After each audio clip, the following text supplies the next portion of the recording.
So I I used to do design and installation, but installations in my past, and even I had 20 somethings working for me. They did all the physical labor. It was like the rule was, if any of them saw me doing something more strenuous than they were doing, they were supposed to come over and say, "Drew, let me do that." So I had some good help among the years, but now I'm just doing some design and installation. I have a website and a Facebook page and an Instagram page, and you can find those. I have some cards on that table, so you can grab one on the way out if you like. So make that bigger. All right, good. So every time I do a talk, when I come home, my wife asks me, "So how did it go?" And she's in the audience. I'm not going to point her out, but she's rolling her eyes right now. And she, "How does it go?" And I said, and I usually say, "Well, they didn't ask me to leave before I was done." So I keep pushing the envelope on these talks to see where that line is that I can't cross. So how do I advance a slide? All right. So the alternative title for this talk could be "Everything You Learned About Landscaping is Wrong." So if you read a garden magazine or talk to your neighbor, or actually, go hire a deadscaper, most of the advice they give you is going to be wrong. And I hope to make that case today. So I'm going to talk a little bit about the biodiversity crisis. I'm going to talk about some ecology in the case for native plants. I'm going to talk about a different way of thinking about landscaping. I'm going to show some pictures of wildlife that's shown up in my yards and other places. I'm going to show a little case study, which is my newly installed landscape at my house. And then we'll go home and go have a beer or whatever. So back in November of 2018, there was an article in the New York Times Magazine that talked about the insect apocalypse and how insect numbers are declining. And that was followed up a little more than a year later by The Guardian about how insect populations are crashing. And at the rate we're going to wipe out insects within the next 100 years. I think all of us in this room are old enough to remember driving out in the summer and just having insects plastered all over our windshields. But that doesn't happen anymore, does it?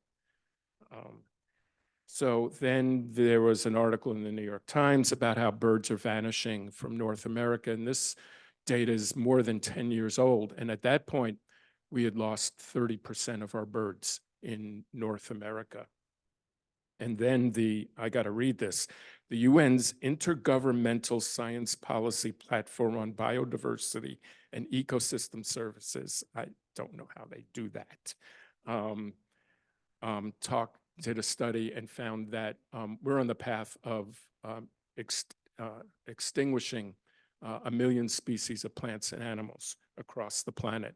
So there's certainly a climate change problem, but there is a biodiversity crisis, and they're certainly interrelated, but they're also separate problems. So in North America, these are some of the rates of decline of species that we see. I've talked about insects and birds, but it's not just those, it's across the board. And I'm sure all of you have heard some things about the sixth extinction and us being in the Anthropocene, although scientists recently rejected that notion that we've moved to a different epoch. But we certainly have an outsized influence on biodiversity on the planet. And the main two reasons are a result of development in agriculture, resulting in the loss of habitat and the ancillary kinds of effects of pesticides and invasive species and light pollution and so on. And you can get a sense for how much land we've gobbled up by looking at an aerial photo of the United States, particularly east of the Mississippi River. Is this thing going to work? Nope. East of the Mississippi River. And so in a lot of that land that we've gobbled up, we have a ton of lawn, and we're adding a lot of lawn every year. And we throw a lot of shit on it, and that's toxic. And in order to have this pristine lawn that big horticulture has told us that we need to have, and the carbon emissions to mow it, and we throw east of the Mississippi River, we throw 30% of our municipal water on our lawns to keep them going. So we put fertilizers and water on it in order to make it grow, and then we mow it within an inch of its life. And that just doesn't make a whole lot of sense. In addition, food production takes up about half of the planet these days, and we certainly need to eat. But there are some smarter ways about doing that than we currently do. Add to that invasive plants and our ability now to move plants across continents, and even in our so-called natural areas, in many places, a third or more of the plants are invasive species. You guys get out, and so you see stilt grass all over the place, and you see privet and Japanese barberry and cilastris and so on and so forth. So invasive species are a problem because they're able to outcompete native plants because they don't have the predators that native plants have. And so they're able to outcompete them. And of course, then we go ahead and spend our hard-earned money and tax dollars on trying to eradicate them. Most, but not all, of the invasive species that we have are sold by big horticulture. Because there was a time when we said, why would I landscape with a roadside weed when I can have an exotic plant from China? But we know better now. But you can still go buy a Bradford pear. You can still buy English ivy. You can still go buy privet. You can still go buy Japanese barberry. And so they're making money, and then we're turning around and having to pay our tax dollars to eliminate the plants that they're spreading all over the place. And so in addition to that, many of those plants that they've brought over here from other continents have diseases that our native plants don't have defenses for. So we all know about the chestnut, right? So I don't need to dwell on that. But Dutch elm disease and dogwood anthracnose. I don't know how you improve on Cornus Florida. And I actually think the botanists have gotten to it, and it's now Swida, Florida. So I don't know how you improve on that, but we have Kusa dogwood now, right? And so from Asia, and the dogwood anthracnose came over on Kusa dogwoods. So thanks. And then there's sudden oak disease, which isn't all that bad here. You got to go farther north for it to get really bad. But you get a cut in a red oak, and an insect with the fungus can get into that cut. And if that fungus gets into that tree, that tree can die in 2 weeks, and then spread by roots to adjacent trees. Yep. So the bottom line is between 95 and 97% of the original US landmass has been cut, plowed, or paved. Even here in southern Appalachia, most of our forests were logged at one point. And so if in this rugged terrain they were logged, just think about the Midwest, for example, where it's as flat as a table and you can just drive over everything. All right, so that's the bad news, and that's the definition of the problem. So let's shift gears a little bit and talk about some ecology. So we're going to make this interactive. Who likes birds? Yeah, okay, great. So what do birds eat in the spring? Yeah, yep. Oh, you want to come up here and do this? So they're not eating seeds. I mean, they will eat seeds, but it's really, really insects that they're eating, particularly caterpillars. And so, for example, if you look at this chickadee, it will only go 50 yards to get caterpillars to feed its young. And in those 50 yards, it needs between 350 and 570 caterpillars every day. So multiply that by 16, which is the average time that it takes for a chickadee nest to fledge. And that's between 6,000 and 9,000 caterpillars within a 50-yard radius. And that's just one chickadee nest. So now think another chickadee nest, and a robin, and a wren, and a cardinal, and on and on and on. So the number of caterpillars that's needed is just enormous. And the reason why they're feeding their young, migrating and coming and feeding their young is you get this flush of vegetation that's about ready to pop. And then the caterpillars are coming, out to eat those leaves. And they are very high in protein. So mama can take those caterpillars and shove it down the throats of these birds, and they can grow up very fast because they're at risk in the nest with raccoons and hawks and so on and so forth. So they have to grow up fast. Seeds don't do it for them. And like that chickadee, 96% of our terrestrial bird species feed their young caterpillars and are critically dependent on caterpillars. And that's not all. So lots and lots of things eat insects. In fact, 22% of the diet of a black bear is insects. And so salamanders and frogs and toads and opossums and so on. Lots and lots of things eat insects. So insects make the world go round. So a world without insects is a world without biological diversity. So those studies about insect decline are a bit scary because, you get rid of insects and the next trophic level of animals don't have anything to eat. So let's move on to the next question. And what do insects eat? So they're eating plants for the most part. Yeah, I know mosquitoes are eating you, but for the most part, insects are eating plants. But unlike other animals, plants can't get up and run away to protect themselves from predation. So things like roses and raspberries have developed thorns, have evolved thorns to keep bigger mammals from eating them. Lignins and grasses to make it unpalatable, and then chemicals within the leaves in order to stop things from eating them. And chemicals are the most common defense for plants. Bitter taste, as leaves start to leaf out now, go look around and start to, grab them and chew on them. You'll find most of them don't taste like lettuce.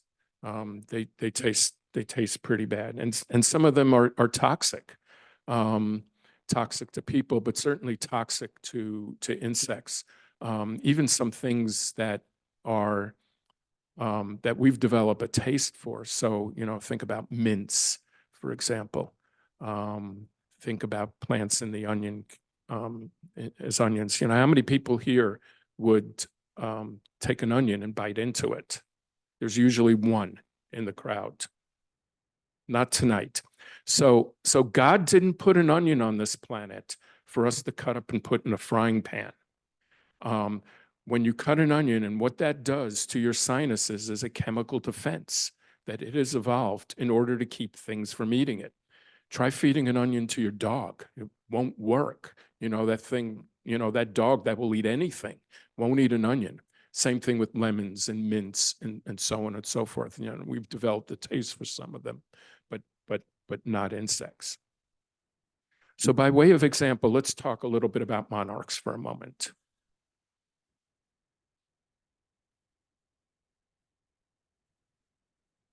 So the adult monarchs can take nectar from many different species of flowers. They're nectar whores. But the caterpillars can only eat milkweeds, nothing else. And they can do that despite the fact that that white sap, I'm sure all of you have broken a milkweed leaf and seen that white sap. So in that white sap is a toxin. It's a cardiac glycoside. So an insect that comes by and eats that leaf will have its heart stopped. They learn pretty fast not to eat milkweeds, and it's pretty effective. Of all the insects out there, there are only about 3 dozen that have evolved to be able to eat milkweeds. So that's a pretty good defense. And if the toxin doesn't get it, the sap is sticky and gooey, and it gums up the eating parts of the insect and renders it unable to eat and sometimes unable to breathe. So that's a defense mechanism that milkweeds have evolved in order to keep insects from eating it. But yet monarch caterpillars can eat that, and they are not affected by the toxin in it. So when you look at this monarch caterpillar eating a milkweed leaf, what do you not see? You don't see the sap. So what it does is, and I don't have a pointer, it walks out to the petiole, which is the place where the stem meets the leaf, and snips those vessels in there that are supplying the sap to the leaves and stops the flow of it. And then it'll walk to the bottom of the leaf and start munching away. Now the toxin is still in the leaf, and the caterpillar isn't affected by it, but it can get its eating parts gummed up by the sap. So it has evolved this behavioral adaptation to be able to eat milkweeds. So two adaptations: one, not affected by the toxin, and 2, snipping the petiole. So like the monarch that can only eat milkweeds, 90% of our insects are specialists and can only eat a narrow range of plants. So pictured there is the federally endangered Carner blue butterfly that can only eat Lupinus perennis. It can't even eat a different kind of lupine, whereas the monarch can eat any milkweed, and there, I don't know, maybe 12 or 14 different species of milkweeds native to this region, and well over 100 across the country. This little bugger can only eat one species of plant, and it's federally endangered because we're wiping out this plant. So like that, the Hebrew can only eat black gums, the fawn sphinx ashes, the royal walnut moth, only walnuts and hickories, the witch hazel dagger moth, only witch hazels. And there are people who can go on and on and on and show you these insect-plant relationships. I'm not one of them. So insects can eat a particular plant species when it's evolved some adaptive mechanisms. The first is the ability to find its host plant. If you've ever watched a female monarch looking to lay her eggs, she will fly around and fly around and fly around, and then bam, right, land on a milkweed. She has very good plant ID skills. The second is the ability to synchronize their life cycle with needed parts of the plant. Milkweeds are pretty late to emerge from the ground in spring, and so you won't see any monarchs here until milkweeds emerge, which, you know, could be, who knows, this year, but you know, could be, you know, the 1st of May or so. So they time their migration, and it takes 3 to 4 generations of them to migrate here.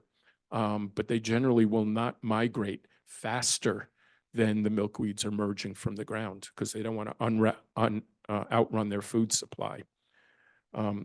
The third is physical and behavioral adaptations to eat their hosts. So the example I gave of a monarch snipping the petiole is a behavioral adaptation that it has evolved to be able to eat it.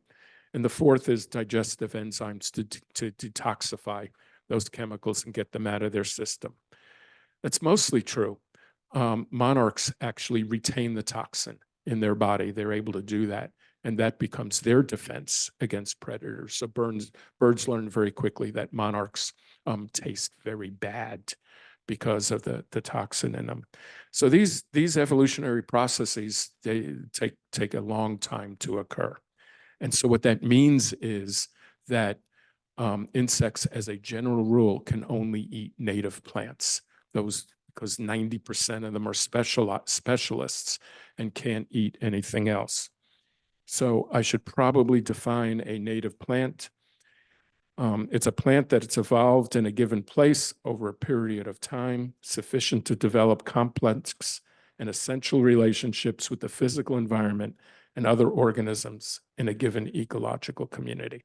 What it means is they've been around for a while and they have relationships with other flora and fauna so that they're mutually supportive. I don't expect anybody to remember that, and I had to read it. But a good operational definition of a native plant is a plant that was here before European settlement. Ecologists will argue with you about that, and but you know, just that's good enough. And it excludes naturalized aliens, things like Queen Anne's lace, Jenny, is a plant that is widespread but has not developed those relationships with insects. And it excludes plants native to other ecoregions of North America. We can get into all kinds of arguments about how far away can a plant be to be native. And you know, here that can be an interesting discussion because there are plants that are native on mountaintops that are not native in the valleys. But you know, in terms of landscaping, we don't need to get too bent out of shape over that. So it's generally the leaves that feed the young. And so there's a picture of a monarch on butterfly bush, and it will take the nectar from it. But butterfly bush is from China, and it has chemical defenses in it that allow for exactly 0 species of insects to eat its leaves. So big horticulture has sold us this plant as supposedly being great for butterflies, and it's total bullshit, because it begs the question: why feed the adults when you're starving the kids? So imagine sitting down at the dinner table with your grandkids.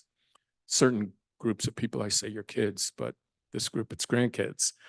Imagine sitting down at the table with your grandkids, pulling the dinner platter up to your plate, shoveling some food onto your plate, and turning to the kids and saying, "Sorry, you can't eat that plant." Now, you'll get no argument from me about it being a beautiful plant, and it is, but you know, you're much better off putting a native plant that will both feed the adults and the kids as well. And butterfly bush is now on invasive plants lists. So if you have butterfly bush, it's going to be a really nice day tomorrow. Get your shovel and get rid of that sucker. I've seen hillsides with butterfly bush on it. So one day I saw that white oak, and you know, it looks lush and green and healthy, and it is. But when you get up close to it, you see that it is just being chomped on. Now, big horticulture would, at this point, have you pull out the insecticide. You know, it's like, oh my God, this thing's being eaten. But oaks support more species of Lepidoptera than any other plant in the eastern United States, more than 500 species of Lepidoptera. So it's been tolerating these insects for millennia. So when you see this, this is a good sign because you know you're feeding the insects. So in our built landscapes, when you don't have native plants, you don't have insects. Here's the usual list of suspects that are in people's yards and the number of species of insects that are supported by them. And this is kind of random. You know, my favorite plants to rag on are boxwoods and forsythia. You know, thank God for boxwood blight that's killing boxwoods. And forsythias, you know, just one species of insect it supports, but a kind of random sample of native plants and the number of insects supported by them, there's really no contest. Doug Tallamy did a little study at his house. There was a white oak, and he counted the number of insects just at head height. And that's what he came up with. And then he went over to his neighbor's yard and counted the number on the Bradford pear. So this is a terrible time of year because, you know, you just look out and you see all those Bradford pears and you just know that there are a lot of people out there going, oh, how beautiful. And they're just terribly invasive. They're pushing out native vegetation and they're not supporting insects.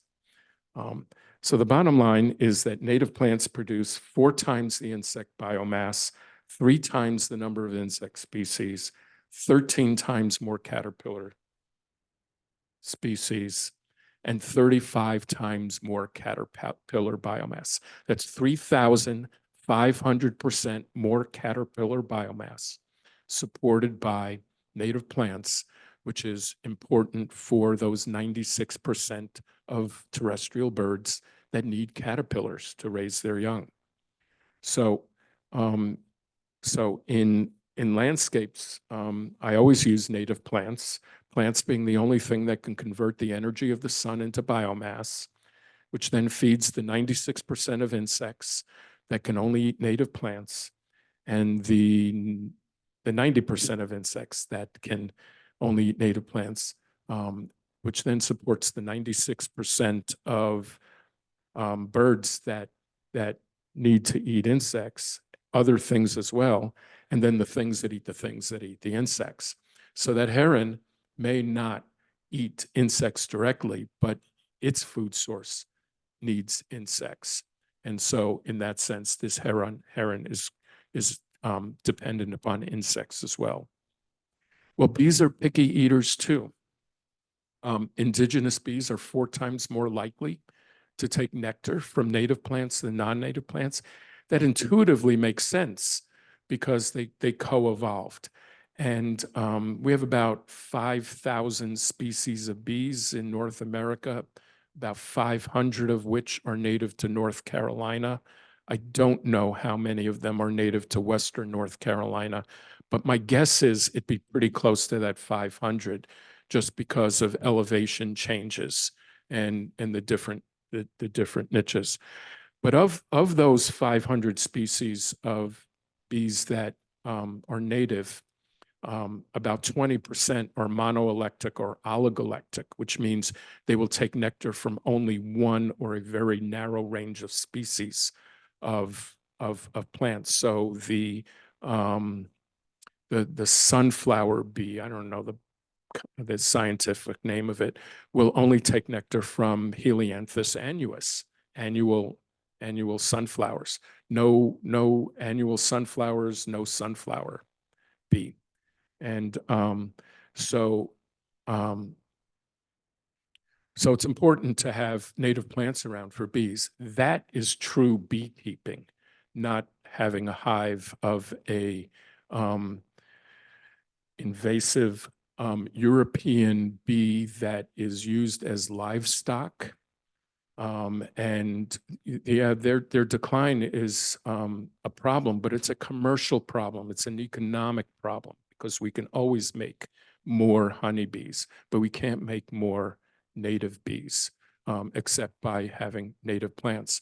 So when I get sarcastic about it, my wife will tell you I'm never sarcastic. When I get sarcastic about it, raising honeybees to save bees is like raising chickens to save birds. So in addition to that, native plants can tolerate sub-zero temperatures, which we sometimes get here, summer heat, drought, insect predation, and they can do it in your landscape without any supplemental water or fertilizer or sprays after establishment, assuming you put the right plant in the right place. Because think about it, go out into the forest, who's watering it? They're only getting the water from there. And we had a pretty good drought last summer and fall, and the plants got themselves through it. They've evolved through that. So the reason they can do that is because of their deep root systems. So I can't point to it, but the plant on the left, far left, is turf grass with its 4-inch deep root system. So if it doesn't rain for 4 days, it's turning brown because it's running out of water. But these native plants have root systems that are 3, 5, 10, and in some instances, 15 feet or more deep. So when it's hot and dry out, they're able to suck on water from deep within the ground, and they don't even know that it's dry. So this was my front yard in Michigan when I lived there, and you look at the grass, and you could see it hadn't rained for a while because I didn't water. But look how lush and green the native plants are in the beds. Yeah. So the advantages of using native plants, this is really kind of a summary, is more habitat in terms of supporting insects and the wildlife that comes. Eliminate inputs, which makes it more sustainable. No 30% of your potable water going on the ground, or fertilizers or chemicals, which lowers your water and sewer bill. No chemical bills. And of course, it's a healthier place for you, your kids, your grandkids, your pets, and of course, wildlife. Yet, we still landscape like this. And so for an insect that comes across here, this is a desert. It might as well just be paved because there is nothing to eat there. So this is a dead zone. And you look around Asheville or anywhere, and you just see new houses being built and lawns going in. And even old timers, you just see a lot of lawn and Bradford pears and burning bush. And so they're unable to support wildlife. In addition, we landscape without any kinds of layers. So you go out into the forest, and there's a canopy layer, there's a shrub layer, there's an herbaceous layer, but yet we will landscape like that with lawn and some stupid little invasive Bradford pear in the lawn extension. So we have landscapes without nature. We've been taught by big horticulture that the only good insect is a dead insect, right? And we're taught that when we see insect damage on plants, to pull out the insecticide and kill them. If you're going to do that, you might as well just have plastic plants. We're taught to select plants that are pest-free, which is code for plants from other continents that have chemical defenses in them that don't allow anything to eat them. And so now we live in landscapes with few insects. This is what big horticulture is teaching us. So again, plants being the only thing that can convert the energy of the sun into biomass, which feeds insects and birds and up the food chain. And if our landscapes don't have native plants in them, we're not going to have insects, and we're not going to have wildlife. All right. So let me shift gears a little bit and talk about a different way of thinking about landscaping. So we can no longer think about nature being something out there, and it'll take care of itself, and I can do whatever I want on my property, because despite the fact we have all these national, state, and local parks, it's still not enough to support wildlife, evidenced by the declines that we're seeing in wildlife across the board.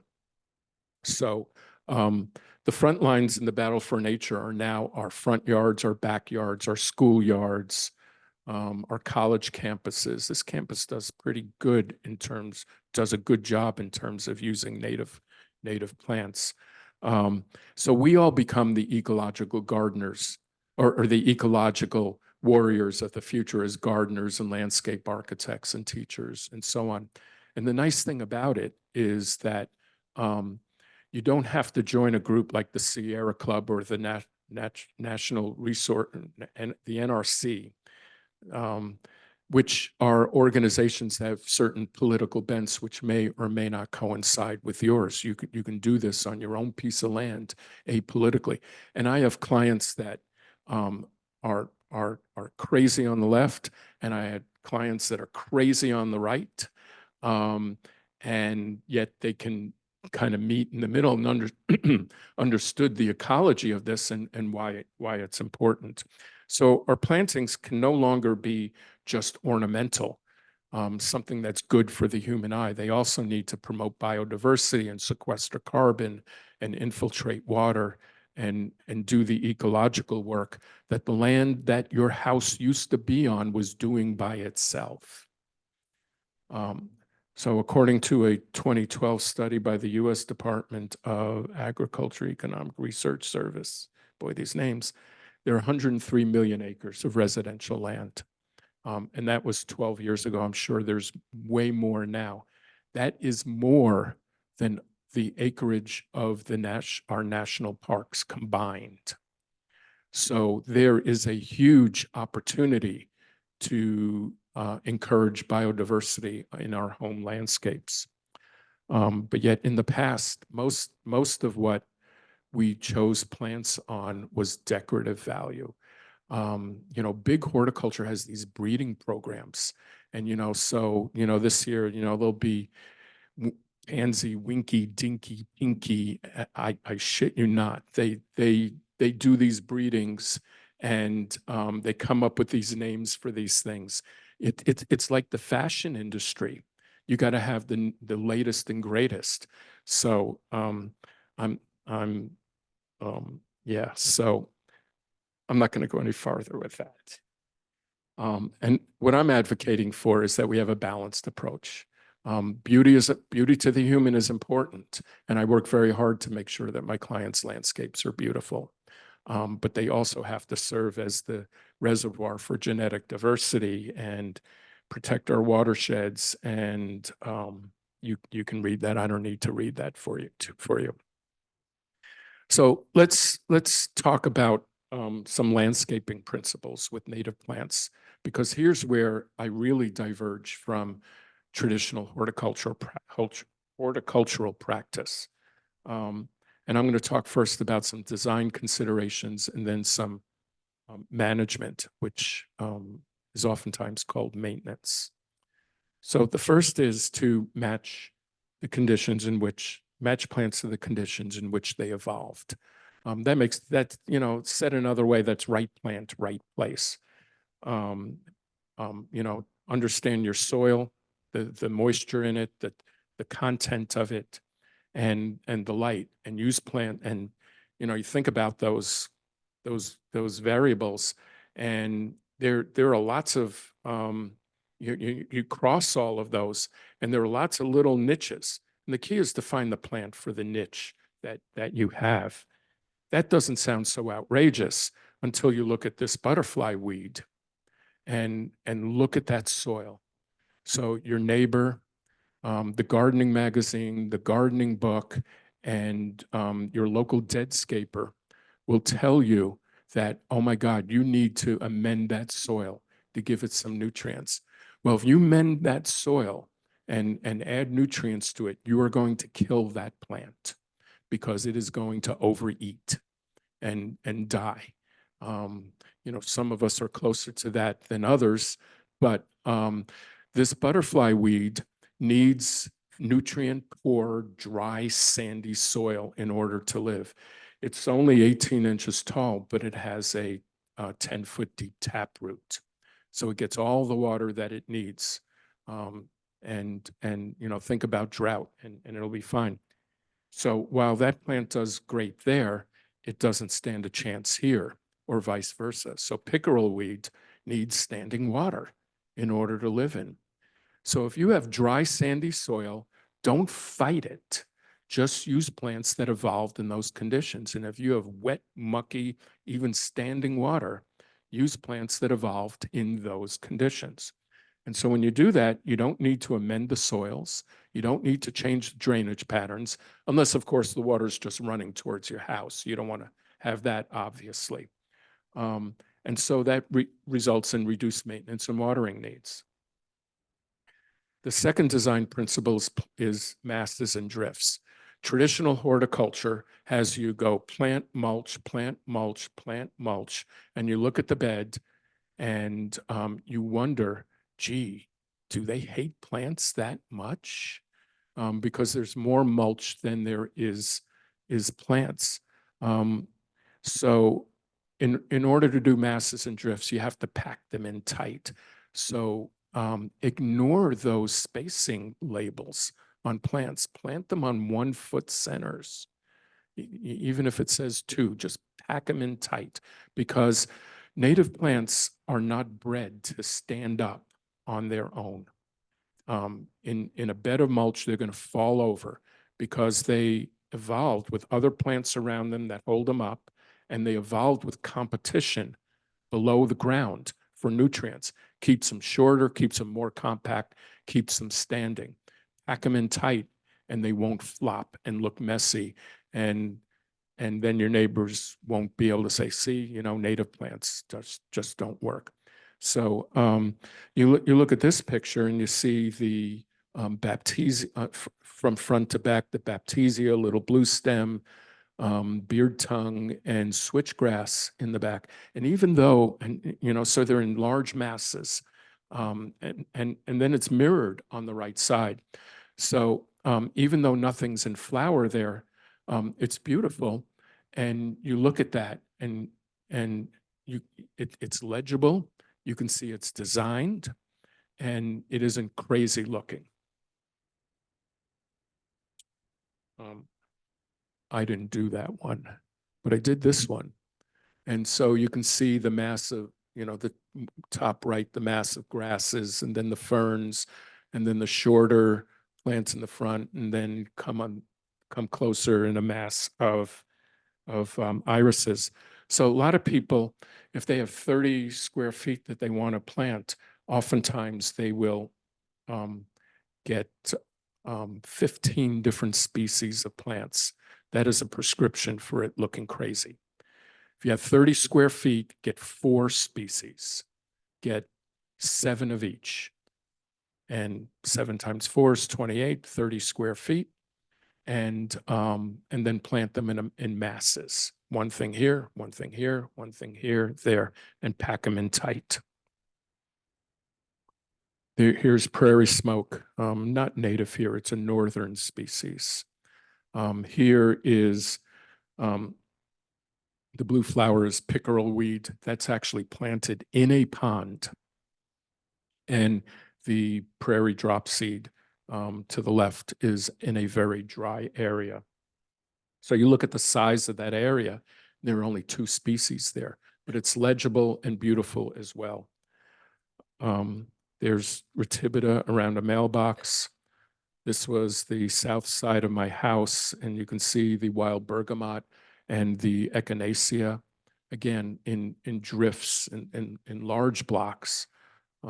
Here's a house that I did lined with Allium cernuum along the driveway and Rudbeckia fulgida farther back. This was the front of my house with hairy beard tongue, Penstemon hirsutus in front, columbine behind it, and golden alexanders over on the left. You can look at that, the size of that area, and not many species. So when you plant in masses and drifts, it's easier for an insect to find its host. Foraging is more efficient. Cross-pollination is enhanced, makes the landscape legible. And you can eliminate mulch. Maybe when you plant, you put an initial layer of mulch down to start, But that when you pack the plants in tight and doing masses and drifts, you will never mulch again. If you mulch in the spring, your landscape's in a perpetual state of establishment. You want the plants to grow, mature, develop seeds, drop seeds, and fill in even tighter than you planted them. So another principle is layering vegetation. Remember, I talked about the different layers: canopy, shrub, herbaceous, and we should try to do that with our landscapes as well. So of the 500 plus species of Lepidoptera that use an oak tree for its for growing, 94% of those species pupate in the ground. So if you have an oak tree with lawn underneath it, what do you think is going to happen? Yeah, so it's like, what's the point? So layer your vegetation and put a soft landing underneath it so that when those things drop out of the tree and look to pupate in the ground, they can find a safe place to do that. There was my backyard. There was a river birch there, and just lots of plants around it, so that anything that dropped out would survive. And so the benefits of layering is you mimic the natural settings. Things can move back and forth, and you get those full layered wildlife benefits of things like moving back and forth, but also a hawk sitting up in a tree can see something in the herbaceous layer, and the hawk's not going to be any place other than the tree, and its food is not going to be any place other than on the ground. Provide a continuous succession of flowering plants throughout the growing season. It's good for the human eye, and it's good for bees as well. So here was a landscape I did, and these aren't quite in masses and drifts, but this was a May picture in the lawn extension. And in that same lawn extension, there it was in July. And in that same lawn extension, there it was in September. So that whole lawn extension, just 3 species of plants. Here's another one alongside of the road. And so you can see the butterfly, the orange butterfly weed and the yarrow there in a mass and a drift. And then mixed in with that, I put in plants that flowered at a different time. So, with perennials, they have short flowering seasons. So if you know the plants well enough, you can actually mix them together and get masses and drifts for a month or 6 weeks. And then as those fade out, something else is coming up in that same space, and you can still get masses and drifts. Another principle is formal in front and wild in back. That's mostly for your neighbors. All rules are meant to be broken, and I've broken them. But here was my front yard, and I consider this formal because the beds were designed with masses and drifts, had some lawn there to border them and to make it look planned. But there was the back. Just a mixed prairie with done by seed. This was one of the most affluent neighborhoods in the country. We put short prairie grasses, just short prairie grasses out in front to give it that kind of lawn-like look. But here was the back. There's another house in the back that I did just by seed and just let it be, let it go wild. So let's talk a little bit about management. When you plant in masses and drifts, you will have less weeding because the plants are providing the competition to the weeds. When they're densely planted, there's little space for weeds to get in. And that's not to say it'll be weed-free, but the plants that you're planting will allow for suppression of weeds. Put the right plant in the right place. You won't need supplemental water. And then you edit to preserve legibility. Edit's word for weeding. So if the plant in that mass ends up over here, you may choose to pull it. It's called editing. So one of the principles is to leave the leaves. You know, we're taught rake our leaves, you know, put our beds to bed for the fall, and be done with it.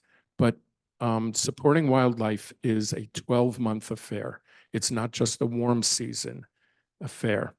So lots of things live in those leaves. There are eggs, there's larvae, there are even some adult butterflies that will overwinter in leaves. I don't know whether that's a comma or a question mark. Maybe somebody here knows which one that is, but it's either a comma or a question mark, not grammatically, the butterfly. And so if you rake your leaves and throw them away, you're getting rid of those guys. And there is a Luna moth cocoon in the leaves. Can't see it, but again, rake it up and say goodbye to those things. Fireflies live in leaf litter over the winter. So no leaf litter, no fireflies. Another one is don't cut your plants down in the fall. Again, with the 12-month being able to wanting to support wildlife over 12 months, they need a place to go in the winter. And so they will go burrow into the stems of plants and overwinter in there and protect themselves, and in leaf litter and so on. And if you don't cut them down, then the seeds are up there for the birds. And then when you cut, if you cut in the spring, which you don't have to, don't cut it any lower than about knee height, because in those hollow stems and in some piths of stems, bees will go burrow and lay their eggs. So this is your bee house. And then when you do cut, just drop it. It's good for the soil. It adds nutrients to the soil, and the plants are going to come up around it anyway. And then, of course, never any pesticides, no watering, fertilizing, mulching. And I don't quite know where to put this one, but light pollution's a problem. Bird migration season is just upon us now, and it'll last until, through May. And for millennia, the birds generally have migrated at night using the stars as their way to navigate. And only in a blink of the evolutionary eye, there are now lights on the ground. And that confuses them. So yellow lights are better than white lights. No lights are better than white lights, but yellow is better than white. And if you need to have some light, and I understand that, then put them on motion detectors. You can also get dark sky certified lights that will just shine straight down and not out that way. So that also helps. All right, so if you do this, here's some of the stuff that will show up. So there's a bee on wild bergamot. There's one on swamp milkweed. And if you look underneath it there, you can see a milkweed beetle under there. And another bee on echinacea. And this is bottle gentian. And it's a closed flower. And only our native bumblebees are strong enough to open it up.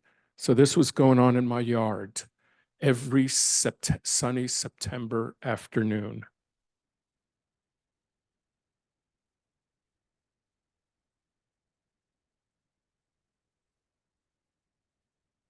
Gulp. Pretty cool. And it's not like a wildlife photographer where you need to sit there for hours. I mean, I just walked out there with my phone and took the video and then left. Here is New England aster, and you can see the diversity of bees on it. Bees will, 80% of our bees are solitary and won't sting. and they don't protect their food source. They will protect their homes, but not their food source. So if I saw a weed in there, I'd have no qualms about just reaching in up to my neck and pulling that weed. They're going to leave me alone. In fact, you can even pet them, and I pet my bees. And while I was there, that yellow sulfur showed up. There's great black wasp on swamp milkweed. This is a very, very docile wasp. You can pet it. Its bark is way worse than its bite.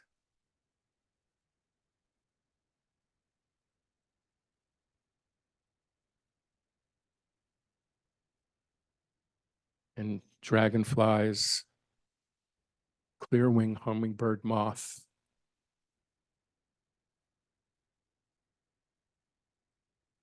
black swallowtail on its host plant, Golden Alexanders, spicebush swallowtail butterfly on spicebush, and the adult is on the right. And of course, I had monarchs because I had milkweeds. And then monarchs love liatris during their fall migration. Liatris is a monarch magnet. And this video doesn't do justice to the number of monarchs that were there. And I should say that all of these were at my house in Michigan, in the middle of a sterile soulless suburb, where everybody around me was doing everything they could to kill every little piece of wildlife that there was. It was all lawn with chemicals and mowing, and my neighbor was spraying for insects, and yeah. So there's some more buggers. I don't know what that guy is, but I was afraid to touch it. Anybody know what it is? And there's another one on wild bergamot. And there's some tree frogs on Rudbeckia fulgida, a hummingbird. I had a little pond in the back, so there was a mourning dove coming for a drink. The great blue heron showed up. And goldfinches eating seeds. And a robin coming for a bath. There's a Nashville warbler, which I didn't know had a caterpillar in its mouth until I blew up the picture. And a robin eating the berries of red twig dogwood. And there is my winter bird feeder. Leave the plants up in the seeds. You may be able to see some of the black seeds on the snow. I wake up in the morning and there's 100 birds in my backyard, just eating seeds. And what eats songbirds? Cooper's hawks. So, I would sit back there and watch them hunt. I've seen Cooper's hawks hunt in pairs. So I sit there with a beer, smoke a joint, and watch them hunt.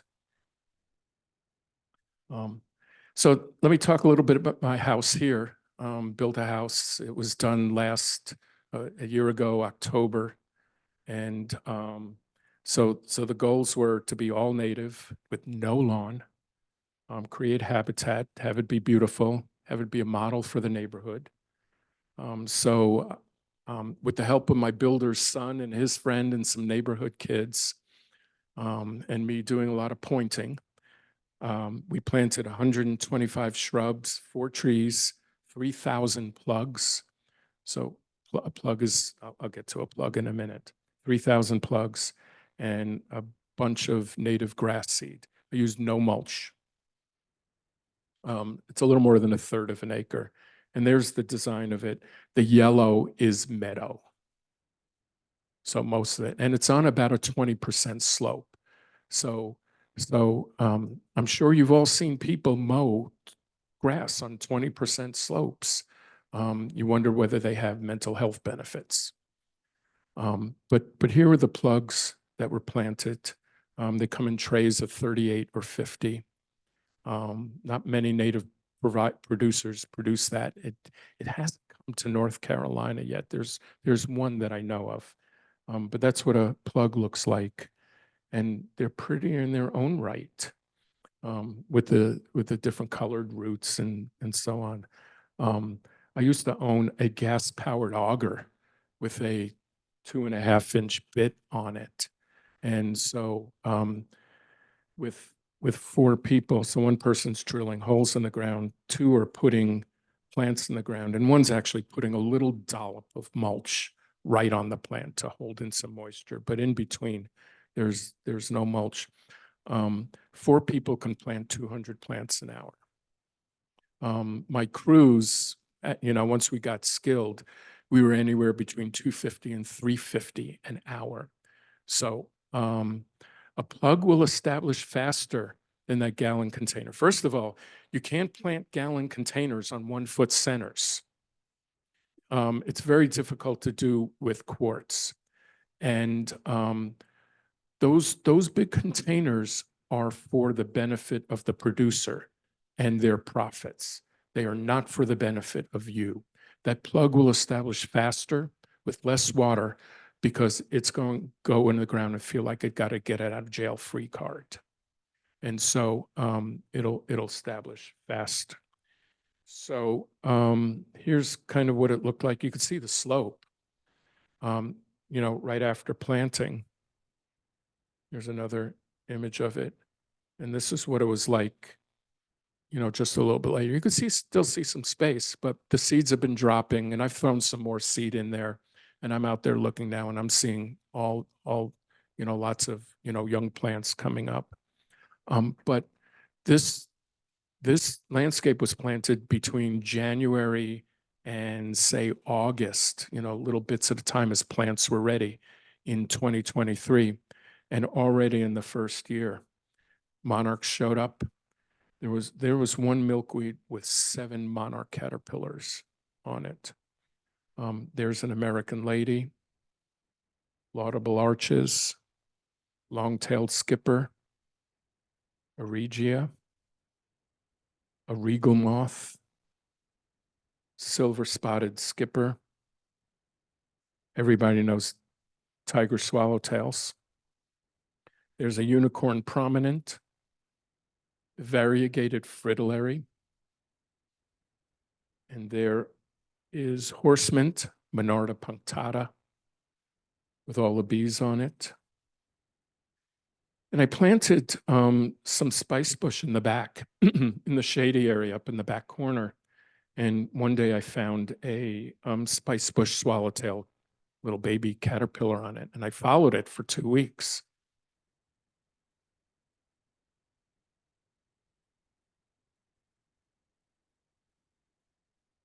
And those aren't eyes.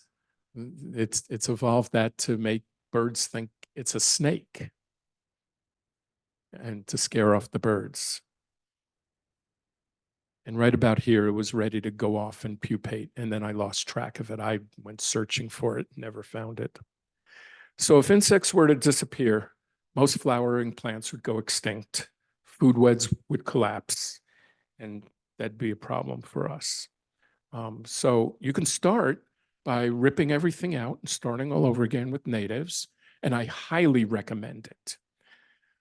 But it's easier to do in a new landscape. But you can do it, and take some labor and some money. But if that's not your jam, then you can take out a little lawn every year and put in a perennial bed, or flip a perennial bed if it's not native, or just decide that anytime a plant dies, you're going to put a native plant in, and you will be moving forward.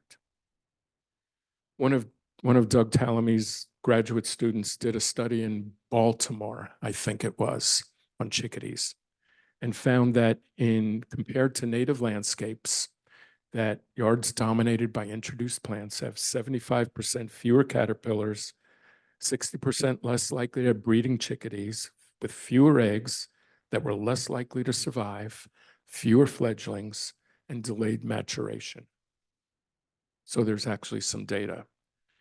So from time to time, I'm sure all of us have the opportunity to borrow a tool from a neighbor or something, something for the kitchen.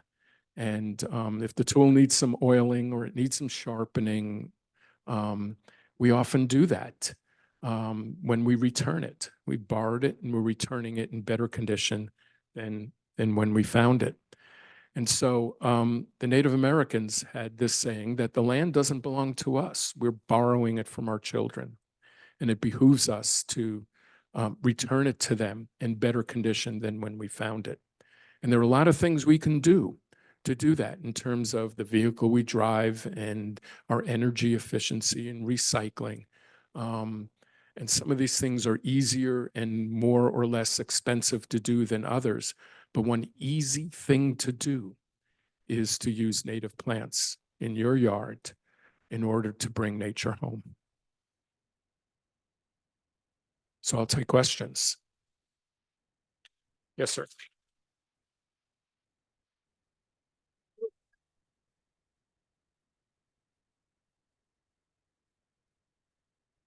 Oh, okay, yeah, no, here, yeah. So the question is, you made a comment about plugs, and there was one that you are able to, one place you were able to get the plugs from. Where is that? Oops. Here. Except I won't be able to hear people because I can't hear. Wild Bud Natives in Marshall sells plugs and 3-inch pots. Wild Bud Natives. Yep. Next question. A bunch of you have hands up.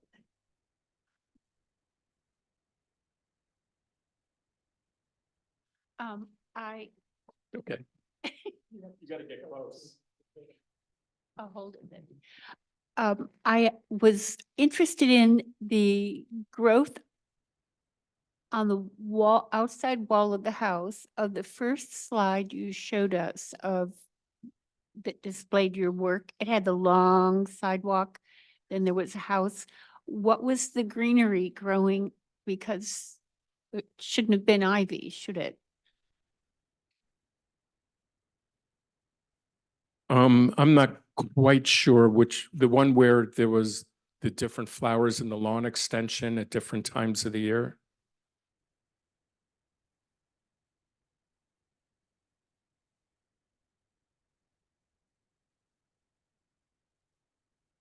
Oh, that was all native. There was no ivy in there. What was it on the wall of the house, outer wall? Oh, I don't, Virginia creeper, Oh, okay.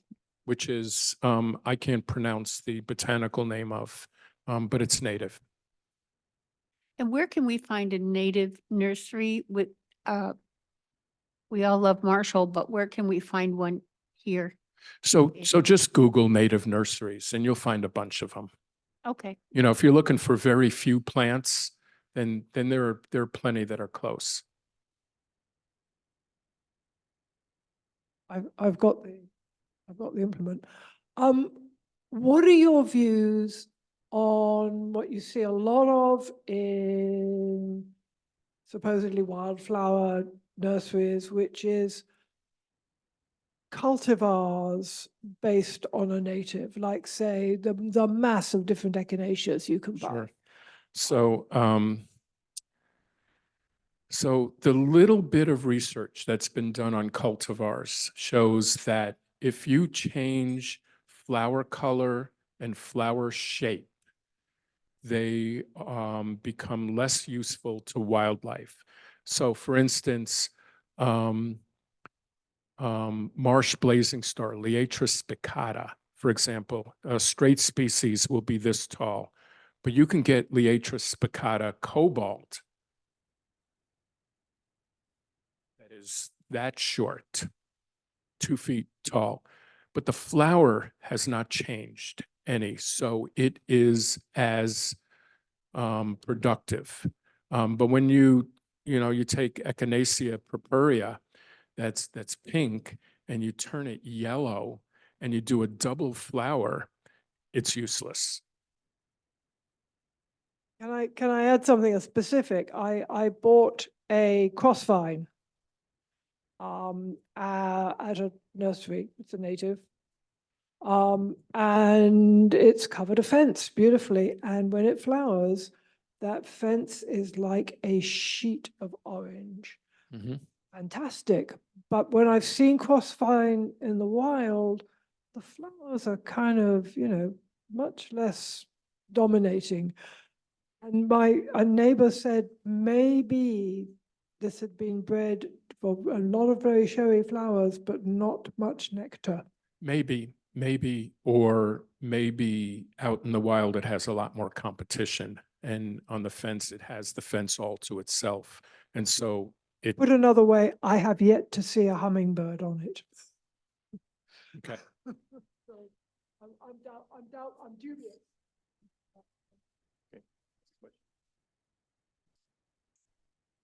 Is Two there more any way, questions, and then we're being thrown out. is there any way for us to know when we are at the nursery? Because there's a whole section of native, but when I start looking them up on my, they're native in California, native in, or they're a cultivar. Is there any way for us to be more informed when we're shopping? Take your phone with you. I have a habit of going into Home Depot and asking somebody for the native plants section. You should start doing that, knowing that they don't have it, but let them know that there's some more demand. Really take your phone with you and look it up, because it'll say native and it's native to California, and it might as well be from China.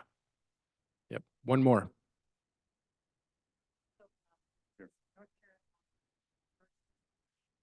I'm sorry, I can't hear you.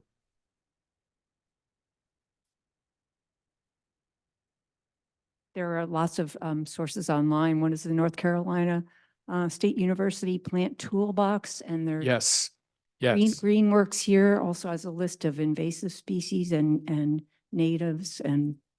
Yes. Good. All right. That was a quick one, so I'll take one more. So you showed a lot of examples of open landscapes that then you planted in various wildflowers. What if you have a wooded landscape that you removed a whole bunch of burning bush, and now you have a few trees, but not much of a shrub layer, Yeah, or an herbaceous layer. either. So this is my situation. So I was going to start by planting some shrubs, a few shrubs underneath. But should I just let the rest of it fill in by itself, or what do you think? Different. I often advocate getting rid of the invasives and waiting a year to see what comes back. There are examples. I remember one from up north where there was 100-year-old buckthorn thicket, and they removed the buckthorn. Fortunately, buckthorn is not here, but they removed the buckthorn after 100 years, and the native seed sprung to life. So you might want to wait, but there are plenty of native shrubs and herbaceous, flowering plants and sedges that are native to woodlands. Columbine, wild geranium, foam flower, heuchera. I mean, there are just a ton of them. Yep. All right. We're about to be kicked out. So thank you for coming and being patient in the beginning.